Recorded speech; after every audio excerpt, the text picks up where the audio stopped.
Hi guys, welcome back. MRC തൊപ്പി dead or alive, ഇതാണല്ലോ കഴിഞ്ഞ കുറച്ച് ദിവസങ്ങളായിട്ട് സോഷ്യൽ മീഡിയയിലെ ചർച്ചാ വിഷയം. യൂട്യൂബർ തൊപ്പിയെ കാണാനില്ല, മരിച്ചെന്ന വ്യാജ വാർത്തകൾ സമൂഹ മാധ്യമങ്ങളിൽ. തൊപ്പീനെ കാണാനില്ലെന്ന്. എടേ, സുകുമാരക്കുറുപ്പൊന്നല്ലല്ലോ ഒളിവിൽ പോയി കഴിഞ്ഞാൽ കണ്ടുപിടിക്കാൻ ഇത്രയും പ്രയാസം ഉണ്ടാവനെ കൊണ്ട്. തൊപ്പിയല്ലേ, ഒരു നോൺ ഫേസ് അല്ലേ. കേരള പോലീസിന് ഇത്രയ്ക്ക് പ്രയാസമാണോ തൊപ്പീനെ കണ്ടെത്താനെ കൊണ്ട്? കുറച്ച് നാളുകൾക്ക് മുന്നേ ആണെങ്കിൽ ഷമീർ ഒരു വീഡിയോ ഇട്ടിട്ടുണ്ടായിരുന്നു. ഹലോ ഗൈസ്, ഞാൻ ഒളിവിലാണ് ഗൈസ് എന്നൊക്കെ പറഞ്ഞിട്ടൊരു വീഡിയോ ഇട്ടിട്ടുണ്ടായിരുന്നു. ഇവനെതിരെ ലുക്കൗട്ട് നോട്ടീസ് വരെ ഇറക്കിയിട്ടുണ്ട് തൊപ്പിക്കെതിരെ. എന്നിട്ടും കണ്ടുപിടിക്കാൻ ഭയങ്കര പ്രയാസമാണ്. ഇവൻ വിദേശത്തോട്ട് കടന്നിട്ടുണ്ടോ എന്ന് സംശയം എന്നൊക്കെ പറയുമ്പോഴത്തേക്കിന് നിങ്ങളുടെ മൂക്കിന്റെ തുമ്പത്തൂന്നല്ലേ അവൻ ഇറങ്ങി പോയേക്കുന്നത്. നിങ്ങളുടെ പോലീസ് സ്റ്റേഷന് മുന്നിൽ നിന്നിട്ട് അവനൊരു വീഡിയോയുടെയും കാര്യങ്ങളൊക്കെ ചെയ്തേക്കുന്ന ഒരുത്തരാണ്. അവനെ കണ്ടെത്താൻ ഇത്രയും പ്രയാസമാ. തൊപ്പി ഇനിയും ഇപ്പം ഒളിവിൽ പോയേക്കുന്ന ഇനി അവൻ പൊങ്ങണമെങ്കിൽ, മുങ്ങിയവൻ പൊങ്ങണമെങ്കിൽ ഇവൻ മുൻകൂർ ജാമ്യാപേക്ഷയ്ക്ക് കൊടുത്തിട്ടുണ്ടായിരുന്നു. അപ്പോൾ ആ ഒരു ജാമ്യം കിട്ടുകയാണെന്നുണ്ടെങ്കിൽ മാത്രമേ ഇവൻ പൊങ്ങുള്ളൂ. ഇതിന് തിങ്കളാഴ്ച എന്തുവാണ് ഇവന് കിട്ടുമോ ഇല്ല എന്നുള്ള കാര്യങ്ങളൊക്കെ അറിയാം.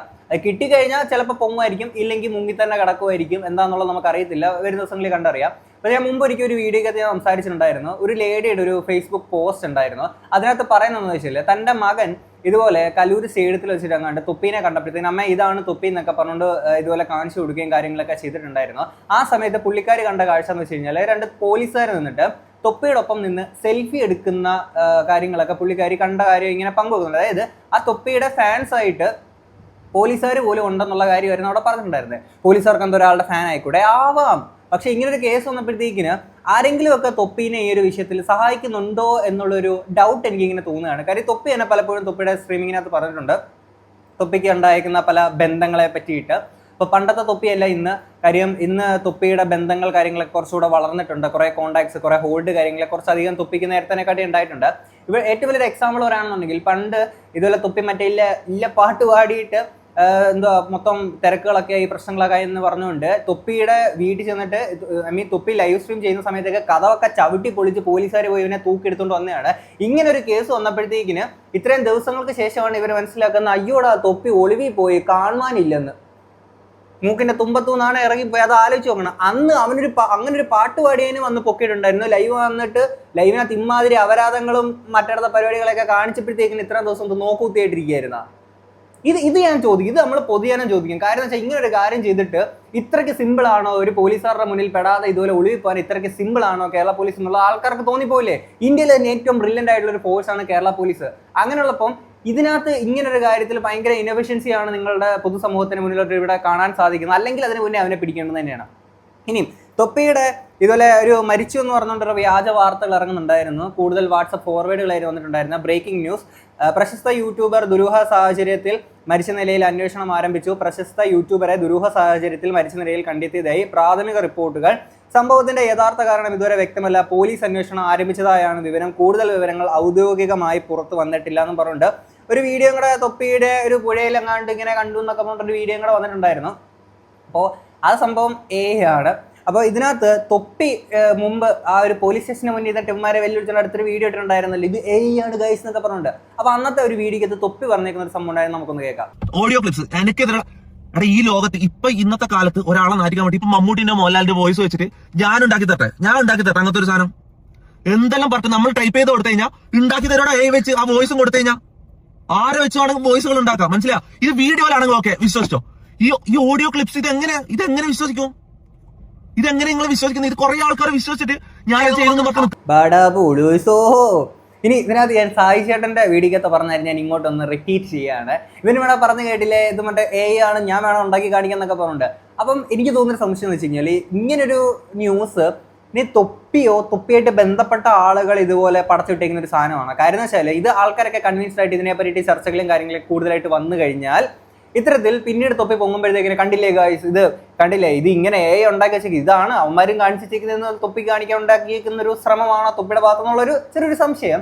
ഇതിന് ഏറ്റവും വലിയൊരു എക്സാമ്പിൾ മുമ്പ് ഒരു സിനിമയ്ക്കകത്ത് തന്നെ വന്നിട്ടുണ്ട്. നമ്മുടെ റൺ ബേബി റൺ സിനിമയ്ക്കകത്ത് ആദ്യം ലാലേട്ടനൊക്കെ ആണെങ്കിൽ ഒരു ഷൂട്ട് ചെയ്യുമല്ലോ, ഒരാൾ ഇതുപോലെ ചെയ്തു എന്നൊക്കെ പറഞ്ഞിട്ട് ഇവർ മറ്റേ കളത്തിലൊക്കെ കാണിക്കുന്ന പൈസ ഇടപാടിൻ്റെ ഒക്കെ. പിന്നീട് ഇവർ മന്ത്രിസഭയും താഴെ കയറിയിട്ട് വീണ്ടും കയറാൻ വേണ്ടി കാണിക്കുന്ന പരിപാടി എന്താണ്?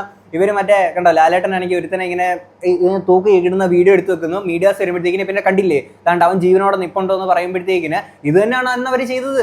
അന്ന് പിന്നെ എന്നുള്ള ടേമൊന്നും അധികം ഇല്ലാത്തതുകൊണ്ട് അങ്ങനെയല്ല പറഞ്ഞത്. ഇവരെന്തോ ഫാബ്രിക്കേറ്റ് ചെയ്ത സംഭവം ആ ഒരു രീതിയിലായിരുന്നു പറഞ്ഞു പോയിട്ടുണ്ടായിരുന്നത്. അപ്പം അതുപോലെ അങ്ങനെ കാണിക്കാൻ വേണ്ടിയിട്ടുള്ള ഒരു ശ്രമമാണോ തൊപ്പിയുടെ ഭാഗത്തു നിന്നുള്ള ഒരു സംശയമില്ല, അതില്ല എന്നാണെങ്കിലും അങ്ങനെയൊന്നും ഡെഡ് ഓർ അലൈവ് എന്താണെങ്കിലും വരും ദിവസങ്ങൾ നമുക്ക് പുറത്തോട്ട് അറിയാൻ പറ്റുന്നതായിരിക്കും. എന്താണെങ്കിലും തിങ്കളാഴ്ച കഴിഞ്ഞിട്ടേ അറിയാൻ പറ്റുന്നുള്ളത് തോന്നുന്നു. എന്തായാലും മുൻകൂർ ജാമ്യാപേക്ഷയുടെ അത് തിങ്കളാഴ്ച എന്തോ ആണ് ഇതിൻ്റെ കാര്യങ്ങളൊക്കെ വരാൻ പോകുന്നത്. ഇനി അത് കഴിഞ്ഞ് വന്നേക്കുന്ന അടുത്തൊരു ന്യൂസ് കൂടി ഉണ്ടായിരുന്നു മമ്മൂനെ പറ്റിയിട്ട്, നമുക്ക് അതുകൂടെ കേൾക്കാം. കസ്റ്റഡിയിലാണ് ഈ മമ്മുവിനെ സ്ത്രീത്വത്തെ അപമാനിച്ചു എന്ന കേസിൽ കഴിഞ്ഞ ദിവസം അറസ്റ്റിലായി റിമാൻഡ് ചെയ്യപ്പെട്ട മമ്മുവിനെ മഞ്ചേരി പോലീസ് കസ്റ്റഡിയിൽ വാങ്ങിയിട്ടുള്ളത്. ഇതിന്റെ പ്രധാനപ്പെട്ട ലക്ഷ്യം എന്ന് പറയുന്നത് നിരവധി ക്രിമിനൽ കേസുകളിൽ ഉൾപ്പെടെ പ്രതിയായിട്ടുള്ള തൊപ്പി എന്ന് പറയുന്ന നിഹാദിനെ കണ്ടെത്തുക എന്നുള്ളതാണ്. നിഹാദിനെ കുറിച്ചുള്ള വിവരങ്ങൾ കൃത്യമായി ചോദിച്ചറിയാൻ തന്നെ ആണ് ഇത്തരത്തിൽ മമ്മുവിനെ ഇപ്പോൾ കസ്റ്റഡിയിൽ എടുക്കുന്നത്. വിശദമായിട്ട് ചോദ്യം ചെയ്യാനുണ്ട്. കാരണം നിഹാദിനെ പറ്റി അറിയാൻ മമ്മൂന്റെ അടുത്ത് ചോദിച്ചാൽ നടക്കുവോ? മമ്മൂന്റെ അടുത്തല്ല ചോദിക്കേണ്ടത് വേറൊരാളുടെ അടുത്താണ്. സായിച്ചേടൻ തന്റെ വീഡിയോക്കകത്ത് പറഞ്ഞേക്കുന്ന ഒരു പോസ്റ്റ് ഉണ്ട്, ഞാൻ അത് ഇങ്ങോട്ടൊന്ന് വെക്കാണേ. എനിക്ക് പിന്നെ ആകെയുള്ള ഒരു സോഴ്സ് മുനവറാണ്. മുനുവിനും തൊപ്പിയായിട്ട് no connections, no calls, nothing. മുനവറും എൻ്റെ തട്ടുകടയിൽ ജോലി ചെയ്യുന്നു, കാര്യങ്ങൾ നോക്കുന്നു, നാട്ടിൽ തന്നെ ഉണ്ട്. അപ്പോൾ ഞാൻ മുനുവിനെ വിളിച്ചു. മുനു ഇതെന്താ സീന്? മുനു പറഞ്ഞു, ഒരു സാധ്യതയില്ല സായി, ലൈക്ക് അങ്ങനെ ചെയ്യുന്നൊരു വ്യക്തിയല്ല തൊപ്പി. ആ നിഹാദ് അങ്ങനെ ചെയ്യുന്ന ഞാൻ ഒട്ടും പ്രതീക്ഷിക്കുന്നുമില്ല. പിന്നെ വേറൊരു കാര്യം, ഇങ്ങനെ എന്തെങ്കിലും ഉണ്ടെങ്കിൽ ആദ്യം മുനവർ അറിയും. ഓക്കെ, അത് ഏതെങ്കിലും സോഴ്സിലൂടെ. ഇപ്പോൾ അത് എങ്ങനെ പോയാലും ഇവിടുത്തെ പോലീസുകാരെങ്കിലും അല്ലെങ്കിൽ മീഡിയ എങ്കിലും ഇത് നടന്ന് എങ്ങനെ സംഭവം ഉണ്ടായി കഴിഞ്ഞാൽ ആദ്യം അറിയാൻ പോകുന്നത് ഇവിടുത്തെ മീഡിയാസ് ആയിരിക്കും. കാരണം മീഡിയാസ് അത്രയും ഇവരുടെ പിന്നിലുണ്ട്. ഓക്കെ, അപ്പോൾ അത് ഫേക്ക് ആവാനുള്ള ചാൻസേ ഉള്ളൂ എന്ന് പറഞ്ഞു. പിന്നെ അങ്ങോട്ട് മിനിഞ്ഞാന്ന് ഉച്ചയ്ക്ക് ഈ സാധനം കിട്ടുന്നു, മിനിഞ്ഞാന്ന് രാത്രിയും ഇന്നലെയൊക്കെ ഹെവി ആയിട്ട് ഭയങ്കരമായിട്ട് എല്ലാവരും. അപ്പം അങ്ങനെ എന്തെങ്കിലും ഉണ്ടെന്നുണ്ടെങ്കിൽ മുനവർ എന്താണെങ്കിലും അറിയും. അതായത് തൊപ്പിയുടെ മനസാക്ഷി സൂക്ഷിപ്പുകാരനാണല്ലോ മറ്റുള്ളവരെ കാട്ടി കൂടുതൽ മുനവർ എന്ന് പറയുന്നത്. അപ്പം അങ്ങനെയുള്ളപ്പം തൊപ്പി എവിടെ ഉണ്ടെന്നുള്ളത് മുനവറിനെ ഒന്ന് ചോദ്യം ചെയ്ത് കഴിഞ്ഞാൽ മനസ്സിലാക്കാൻ സാധിക്കുന്നതായിരിക്കും എന്നുള്ളതാണ് ഇത് കേട്ടപ്പോൾ എനിക്ക് തോന്നിയൊരു കാര്യം. അപ്പം മമ്മൂനെ ചോദ്യം ചെയ്യുന്നതിനെക്കാട്ടിൽ കുറച്ചുകൂടെ ബെറ്റർ മുനവറിനെ ചോദ്യം ചെയ്ത് കഴിഞ്ഞാൽ ചിലപ്പോൾ എന്തെങ്കിലുമൊക്കെ അറിയാൻ പറ്റുമായിരിക്കും. ഇനി അത് കഴിഞ്ഞ് ബാക്കിയും കൂടെ കേൾക്കാം.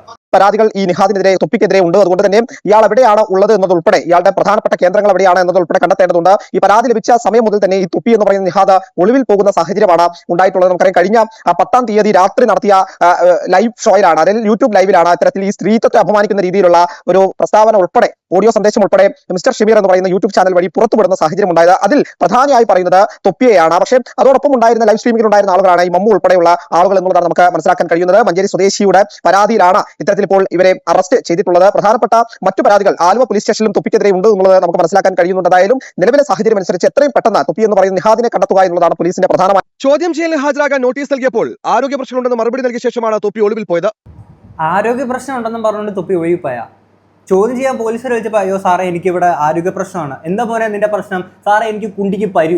അന്ന മോനെ എന്നാ കുഴപ്പമില്ല, നീ ആരോഗ്യ പ്രശ്നമൊക്കെ ഓക്കെ ആയിട്ട് വന്നാൽ മതി എന്ന് പോലീസുകാർ വിളിച്ചപ്പോൾ പറഞ്ഞ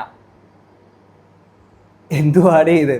അന്നത്തെ ആ ഒരു വിഷയത്തിൽ ഇവൻ മറ്റേ പാട്ട് പാടി ഇത്രയും പ്രശ്നങ്ങളൊക്കെ ഉണ്ടാക്കി എന്ന് പറഞ്ഞ സമയത്തേക്കിന് കഥവൊക്കെ ചവിട്ടി പൊളിച്ച് കയറിയിരിക്കുന്ന ടീംസാണ് ഇവന് മറ്റേ കുണ്ടിക്ക് പരുവെന്ന് പറഞ്ഞപ്പോഴത്തേക്കിന് ഓക്കെ മോനെ നീ എന്നെ പോയിട്ട് രക്ഷ കേട്ടിട്ട് വന്യ മതിയില്ല എന്ന് പറഞ്ഞ എന്റെ പൊന്നെ. രണ്ടാമത്തെ നോട്ടീസ് ഇതുവരെ മറുപടി നൽകിയിട്ടില്ല. ഇതോടെയാണ് ഇയാൾ വിദേശത്തേക്ക് കടക്കാൻ സാധ്യതയുള്ളതായി പോലീസിന് വിവരം ലഭിച്ചത്. പിന്നാലെ പാസ്പോർട്ട് വിവരങ്ങൾ ശേഖരിച്ച ലുക്കൌട്ട് സർക്കുലറും പുറത്തിറക്കി. മൊഴിയെടുപ്പിന് നോട്ടീസ് നൽകിയിട്ടുണ്ടെങ്കിലും തൊപ്പിയുടെ സുഹൃത്തുക്കളും ഹാജരായിട്ടില്ല. തൊപ്പിയുടെ മുൻകൂർ ജാമ്യാപേക്ഷ കോടതിയുടെ പരിഗണനയിലാണ്. ജാമ്യാപേക്ഷ തള്ളിയാൽ അറസ്റ്റ് അടക്കമുള്ള നടപടിയിലേക്ക് കടക്കും. പ്രതി ചെയ്തത് ഗുരുതര സ്വഭാവമുള്ള കുറ്റകൃത്യമാണെന്നും അതിനാൽ ജാമ്യം അനുവദിക്കുന്നതുമാണ് പോലീസ് കോടതി അറിയിച്ചിരിക്കുന്നത്. തൊപ്പി അശ്ലീല ദൃശ്യങ്ങൾ പങ്കുവെച്ച യൂട്യൂബ് ചാനൽ നേരത്തെ നീക്കം ചെയ്തു. ഞാനിവിടെ പറഞ്ഞ സംഭവം എന്ന് വെച്ച് കഴിഞ്ഞാൽ ഈ പോലീസ് സേനയിൽ ആരെങ്കിലും ഒക്കെ തൊപ്പിനെ ഈ ഒരു കാര്യത്തിൽ ഹെൽപ്പ് ചെയ്യുന്നുണ്ടോ എന്നുള്ളൊരു സംശയം മാത്രമാണ്. അതായത് എല്ലാവരും കൂടെ ഒരുമിച്ച് തൊപ്പിനെ ഹെൽപ്പ് ചെയ്യുന്നുള്ള സംഭവം അല്ലാട്ടോ പറഞ്ഞത് ആരെങ്കിലും ഒക്കെ. പിന്നെ ഇവിടെ ഈ തൊപ്പിയുടെ യൂട്യൂബ് ചാനൽ നീക്കം ചെയ്യപ്പെട്ടു എന്ന് പറഞ്ഞിരിക്കുന്ന ഒരു സംഭവമില്ലേ, ഇതിനകത്തുള്ളൊരു ഡൗട്ടാണ്. കാര്യം പോലീസുകാർ ഇടപെട്ടിട്ട് ഇത്തരത്തിൽ യൂട്യൂബിൻ്റെ അടുത്ത് പറഞ്ഞിട്ട് ഇങ്ങനെ റിമൂവ് ആക്കിയോ എന്ന് ചോദിക്കുമ്പോഴത്തേക്കിന് അങ്ങനെയാണെങ്കിൽ നമ്മുടെ നാട്ടിൽ റിമൂവ് ആക്കേണ്ടുന്ന പല തരത്തിലുള്ള പല ചാനൽസ് ഉണ്ട്. അമ്മാതിരി സാധനങ്ങളൊക്കെ പഠിച്ചിരുന്ന കുറേ സംഭവങ്ങൾ കാര്യങ്ങളൊക്കെ ഉണ്ട്. അപ്പോൾ അവിടെ ഒന്നും കണ്ടിട്ടില്ല. ഈവൻ തൊപ്പി ഇത് മുമ്പ് കാണിച്ചിരിക്കുന്ന ഈ ഒരു ഇതിനെക്കാട്ടി എന്തോ ഒരു അപരാധങ്ങൾ ഇതുപോലത്തുള്ളതൊക്കെ കാണിച്ചിട്ടുണ്ടായിരുന്നു. ആ സമയത്തും ചെയ്യാത്തൊരു സംഭവം പോലീസുകാർ ചെയ്തേക്കുന്ന ഒരു കാര്യമാണ് നമുക്കിവിടെ കാണാൻ സാധിക്കുന്നത്. ഫസ്റ്റ് ഓഫ് ഓൾ ഞാൻ മനസ്സിലാക്കുന്ന കാര്യം എന്ന് വെച്ച് കഴിഞ്ഞാൽ യൂട്യൂബിൻ്റെ കമ്മ്യൂണിറ്റി ഗൈഡ് ലൈനിൻ്റെ ഒരു വയലേഷനാണ് ഇതുപോലെ ഇങ്ങനൊരു സംഭവം നഗ്നത പ്രദർശിപ്പിക്കുക ഇങ്ങനത്തെ സീൻ എന്ന് വെച്ച് കഴിഞ്ഞാൽ യൂട്യൂബിൻ്റെ കമ്മ്യൂണിറ്റി ഗൈഡ് ലൈനിൻ്റെ വയലേഷനാണ്. അപ്പോൾ അങ്ങനെ വരുമ്പോഴത്തേക്കിന് ചാനലിന് ഇഷ്യൂസ് കാര്യങ്ങളൊക്കെ വരികയും കാര്യങ്ങൾ ചെയ്യും. അല്ലാത്ത പക്ഷം ചാനൽ റിമൂവ് ആക്കുക എന്നൊക്കെ പറയുന്നത് നമ്മുടെ നാട്ടിൽ ഈ ടെററിസം അല്ലെങ്കിൽ ഇത്തരത്തിലൊരു യുദ്ധകാല അടിസ്ഥാനത്തിലൊക്കെ എന്തെങ്കിലും ഫേക്ക് ന്യൂസ് ഒക്കെ ഉണ്ടാക്കി നമ്മുടെ രാജ്യത്തിന് തന്നെ മോശമായിട്ട് ബാധിക്കുന്ന തരത്തിലുള്ള എന്തെങ്കിലുമൊക്കെ വരുന്ന കുറേ സംഭവങ്ങളൊക്കെ ഇല്ല. ഒരു എക്സാമ്പിൾ പറയുകയാണെങ്കിൽ നമ്മുടെ ഓപ്പറേഷൻ സിന്ദൂർ നടന്ന സമയത്തേക്ക് എനിക്കൊന്ന് മാത്യു സാമുവൽ എന്നാണ് ആ ഒരു പുള്ളിയുടെ ചാനലിൻ്റെ പേരെന്ന് തോന്നുന്നു. അപ്പോൾ പുള്ളിയുടെ ഒരു വീഡിയോയ്ക്കകത്ത് കുറച്ച് ഫേക്ക് ആയിട്ടുള്ള ഓരോ സംഭവങ്ങൾ പടച്ചു പിടിക്കുകയും പിന്നീട് ആ ചാനൽ ബാൻ ചെയ്യുന്ന തരത്തിലോട്ട് കാര്യങ്ങളൊക്കെ മാറ്റണമായിരുന്നു. അപ്പോൾ ഇങ്ങനെയുള്ള സംഭവങ്ങളൊക്കെ വരുമ്പോഴത്തേക്കും അല്ലാത്ത കാര്യങ്ങളൊക്കെ വരുമ്പോഴത്തേക്കും സുപ്രീം കോടതിയിൽ നിന്നൊക്കെ പേപ്പർ വന്നിട്ടൊക്കെയാണ് ഇങ്ങനെ റിമൂവ് ആക്കുകയും കാര്യങ്ങളൊക്കെ ചെയ്തത്. അപ്പോൾ ഈ ഒരു കാര്യത്തിൽ കേരള പോലീസ് നേരിട്ട് ഇടപെട്ടിട്ട് ഇങ്ങനത്തിൽ റിമൂവ് ആക്കിയോ എന്നൊക്കെ ഉള്ളത് ഞാൻ ഇങ്ങനെ ആലോചിക്കുകയാണ്. അപ്പോൾ അങ്ങനെ ചെയ്യുമ്പോഴത്തേക്കിന് തീർച്ചയായിട്ടും തൊപ്പീനെ കണ്ടെത്താനെ കൊണ്ട് അത്രയ്ക്ക് ഇവർക്ക് പ്രയാസമാണ് ഇത്രയും ദിവസങ്ങളായിട്ടെന്നുള്ളതാണ് ഇങ്ങനെ ആലോചിച്ച് പോകുന്നത്. ഇത് എന്താ വെച്ചാൽ ഇത് വളരെ റോങ് ആയിട്ടുള്ളൊരു മെസ്സേജാണ് ആൾക്കാരിലോട്ട് കൊടുക്കുന്നത്. കാര്യം ഇങ്ങനെ എന്തെങ്കിലും ഒരു കേസിലൊക്കെ അകപ്പെട്ട് കഴിഞ്ഞ് ഒളിവിൽ പോയിട്ട് മുൻകൂർ ജാമ്യത്തിന് വേണ്ടിയിട്ട് നമുക്കിങ്ങനെ വെയിറ്റ് ചെയ്തിരുന്നാൽ മതിയല്ലോ. അത് കിട്ടുവാണെങ്കിൽ നമുക്ക് പൊങ്ങി വരാം, ഇല്ലെങ്കിൽ ഇതുപോലത്തുള്ള സാധനങ്ങളേക്കാം പോലീസുകാരല്ലേ നമ്മളെ അങ്ങനെ വലിയ തപ്പി പിടിക്കത്തില്ല എന്നുള്ള രീതിയിലുള്ള അങ്ങനെ റോങ് മെസ്സേജാണ് ആൾക്കാരിലോട്ട് കൊടുത്തുകൊണ്ടിരിക്കുന്നത്. കാര്യം ഇത് സുകുമാരക്കുറുപ്പോ അന്നത്തെ കാലമല്ല, ഇന്ന് കുറച്ചുകൂടെ അഡ്വാൻസ്ഡ് ആയിട്ട് കാര്യങ്ങളൊക്കെ തന്നെ.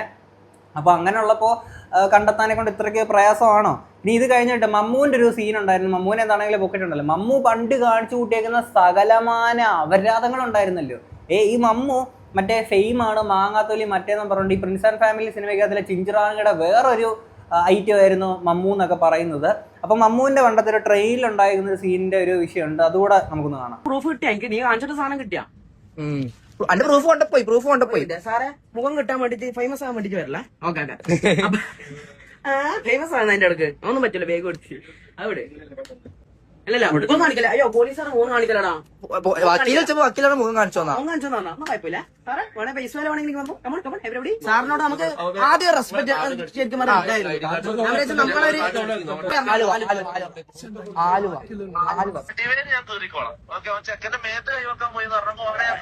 അടി കീറിയിട്ട് തന്നെയല്ലോ ഓൾറെഡി. ഓടി പോലെ സാറേ ആ പ്രൂഫ് ഒന്ന് കാണിച്ചാ. സാറേ വേഗം വാച്ചിങ് കൂടി മൂവായിരം വാച്ചിങ് കൂടിച്ചാ ഫേസ് വാല്യൂ വേണ്ടേ? എന്താ ഈ ആൾക്ക് ഫേമസ് ഒന്നാണ്. എന്താണ് ഇത് അവസ്ഥ? ഇതെന്ത് ഇവിടെ നടക്കുന്നത്? ഇപ്പൊ പോയി ലൈവോടൊക്കെ പോയി ഇത്രയും നേരം പറഞ്ഞോ ലൈവ് ആകുമ്പോ മാന്യത അല്ലെങ്കിൽ ഞാൻ നോക്കിക്കോളൂ. ഓക്കെ ഇത്ര നേരം നമുക്ക് ഇപ്പം പോയാ ഞാൻ പറയാം. ടീച്ചർ ഇന്നോട് എന്തെല്ലാം ചോദിച്ചത് എന്താ മെഡിക്കൽ എടുക്കാനാ?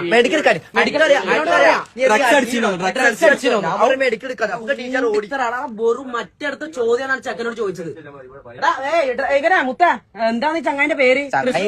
മുത്തിങ്ങോ ടീച്ചർ തൂറി മെഴുകിയിട്ടാണുള്ളതൊക്കെ പേടിച്ച് തൂറി മെഴുകിയിട്ടാണുള്ളത്. ഒന്നും വിളിച്ചിട്ട് വരുന്നില്ല.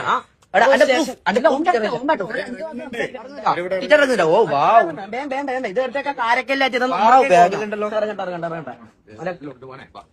സ്പ്രേ ഉണ്ടെങ്കിലും എടുത്തോട്ടെ, അടിച്ചോ അത്ര അടിച്ചോ. നമ്മളിനിപ്പോ സ്റ്റേഷനിലാണ് ഫ്ലൈറ്റ് നിന്നതാ. ഓനോട് ചോദിക്കണ്ടേ? അല്ല നീ എന്നാ പറ പ്രൂഫ് അപരാധിച്ച ഭർത്താവാണ് നിങ്ങൾ. എന്താ പേര് നോക്കട്ടെ? സാറിന്റെ ഇവനെ ഈ മൈനർ എന്ന് പറഞ്ഞ വ്യക്തിനെ അടിക്കാൻ നോക്കിയത്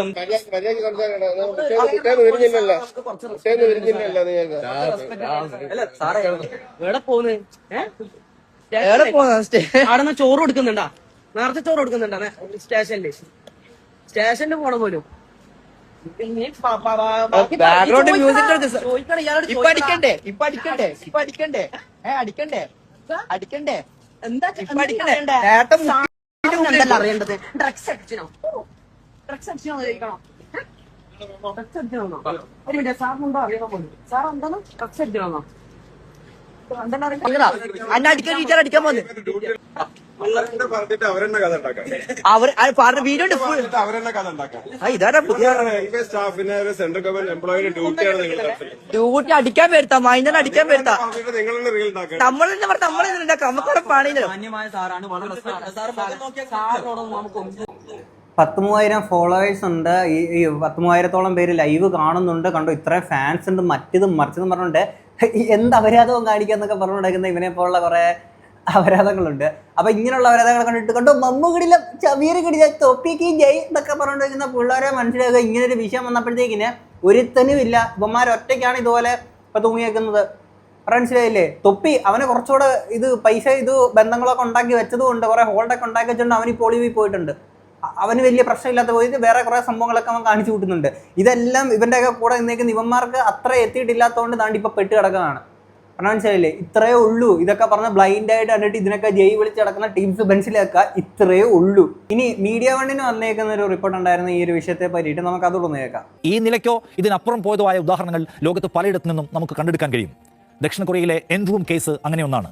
ടെലിഗ്രാം പോലെയുള്ള അടച്ചിട്ട പ്ലാറ്റ്ഫോമുകളിൽ കൗമാരക്കാരികളെയും യുവതികളെയും വഞ്ചിച്ചും ഭീഷണിപ്പെടുത്തിയും മുന്നേറിയ ഒരു ശൃംഖല വർഷങ്ങളോളം നിയമ സംവിധാനങ്ങളുടെ ശ്രദ്ധയില്ലാതെ പ്രവർത്തിച്ചു.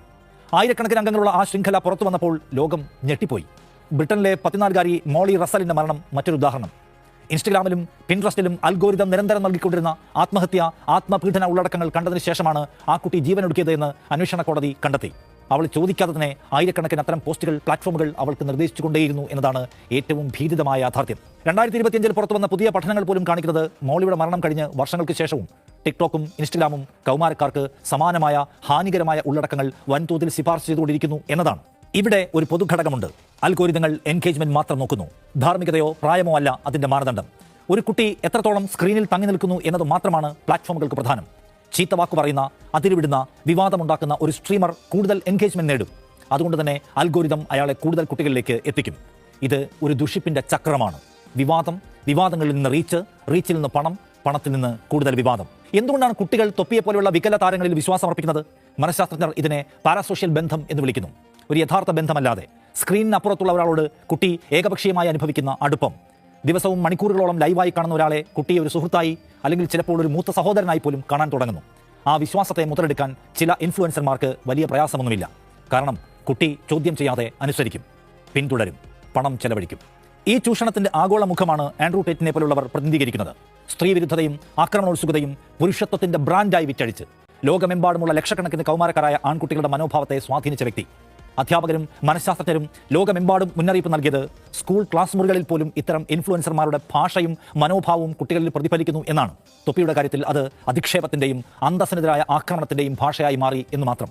അതായത് ഏറെക്കുറെ എല്ലാ ആളുകൾക്കും അറിയാം, സോഷ്യൽ മീഡിയയിലൂടെ പല കാര്യങ്ങളും കുട്ടികളും ഈ പറയുന്ന ആൾക്കാരൊക്കെ ഇൻഫ്ലുവൻസ്ഡ് ആവുന്നുണ്ട് എന്നുള്ള കാര്യങ്ങളൊക്കെ പലർക്കും അറിയാം എന്നുള്ളത് ഇവർ തന്നെ പറയുന്നു. അപ്പോൾ ഈ അറിയുന്ന ആളുകൾ, ഈ ക്രിയേറ്റേഴ്സ് ഇപ്പം കുട്ടികൾ ഉപയോഗിച്ചിട്ട് അങ്ങനെ ഇങ്ങനെ എന്നുള്ള സംഭവങ്ങളോട്ട് പോകുന്നതിനേക്കാൾ മുന്നേ തന്നെ ചെയ്യേണ്ടുന്നൊരു കാര്യം എന്താണ്?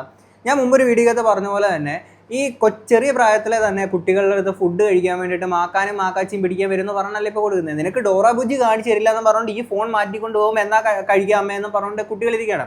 അപ്പോൾ ആ സമയം തൊട്ട് കുട്ടികൾക്ക് ഫോൺ കൊടുക്കുമ്പോഴത്തേക്കിന് അത്രത്തോളം ചെറിയ പ്രായം തൊട്ട് തന്നെ നമുക്ക് ഫുഡ് കുട്ടികൾ കഴിക്കുന്ന ആ ഒരു സമയം തൊട്ട് തന്നെ അവരുടെ കയ്യിലോട്ട് എത്തപ്പെടുന്ന ഒരു സാധനമാണ് ഈ മൊബൈൽ ഫോൺ എന്ന് പറയുന്നത്. അത് കണ്ടുകൊണ്ടാണ് വരുന്നത്.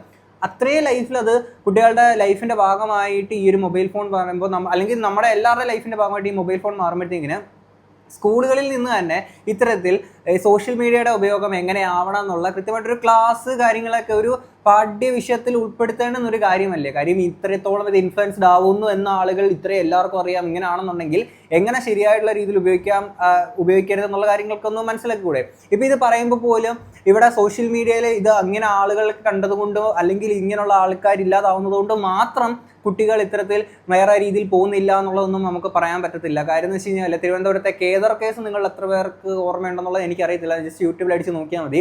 അത് ഈ സോഷ്യൽ മീഡിയയിലെ ഇങ്ങനത്തെ സംഭവങ്ങളായിട്ടല്ല, അത് ഡാർക്ക് വെബ് പോലെയുള്ള പല സംഭവങ്ങളോട്ടും കയറിയിട്ടുണ്ടായിരിക്കുന്ന കുറേ സീന് കാര്യങ്ങളൊക്കെ ഉണ്ട്. അപ്പോൾ അങ്ങനെ നോക്കുമ്പോഴത്തേക്കിന് ഇത്തരം കാര്യങ്ങളിലോട്ട് കുട്ടികൾക്ക് ആക്സസ് ചെയ്യാനെ കൊണ്ട് ഇന്ന് അവർക്ക് കുറച്ചുകൂടെ ഈസി ആയി മാറുന്നുണ്ട് കാര്യങ്ങൾ.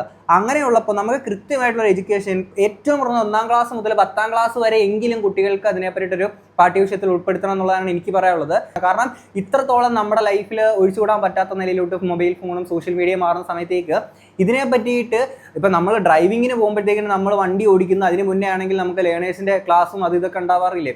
അത് എങ്ങനെ വണ്ടി ഓടിക്കണം, എന്താണ് ശരി, എന്ത് ചെയ്യാൻ പാടില്ല എന്നുള്ളത് ഉണ്ടാവില്ലേ? അതുപോലെ തന്നെ സോഷ്യൽ മീഡിയനെ പറ്റിയിട്ട് എന്തുകൊണ്ടൊരു ക്ലാസ് കുട്ടികൾക്ക് കൊടുത്തുകൂടാ? അങ്ങനെയുള്ള കാര്യങ്ങളിലൂടെ എന്തുകൊണ്ട് ചെയ്തുകൂടാ? അവരൊക്കെ ഇൻഫ്ലുവൻസ്ഡ് ആവുന്നുണ്ട്, ഇതാവുന്നുണ്ടെന്നൊക്കെ എല്ലാവർക്കും അറിയാം. എന്നാൽ എന്തുകൊണ്ട് അതിന് വേണ്ടുന്ന ഒരു കാര്യം ചെറിയ പ്രായത്തിൽ തൊട്ട് തന്നെ കുട്ടികൾക്ക് കൊടുത്തുകൂടാ? ഓക്കെ, എന്താണെങ്കിലും ഇത്രയും കേട്ടിട്ട് നിങ്ങൾക്ക് എന്താ തോന്നുന്നത് എന്നുള്ളത് തീർച്ചയായും കമന്റ് ബോക്സിൽ പറയാം. നമുക്ക് അടുത്തൊരു വീഡിയോ കാണാം. അപ്പം ശരി, ബൈ.